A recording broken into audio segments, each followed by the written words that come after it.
গ্রামের দিকে ঘুরতে আসলাম। সেই মনোরম পরিবেশ, কি সুন্দর লাগছে দেখেন। এরকম সুন্দর দৃশ্য কার না ভালো লাগে?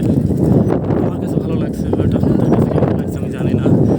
এরকম গ্রামের মেঠো পথে অনেক সুন্দর লাগে। অনেক দেখেন নারকেল গাছ সারিবদ্ধভাবে আছে লাগানো। ওয়াও, কি বাতাস! ওরে আল্লাহ, কি সুন্দর বাতাস! মনে হচ্ছে আমি এই জায়গাতে আর যাবো না, আমি এই জায়গা থেকে যাই। এখানে যদি আমার একটা ঘর থাকতো তো আমি এই জায়গা থেকে যেতাম রে ভাই। এত সুন্দর, এত সুন্দর বাতাস, এত সুন্দর বাতাস, এ কী করে ভুলে যাবো আমি? উফ!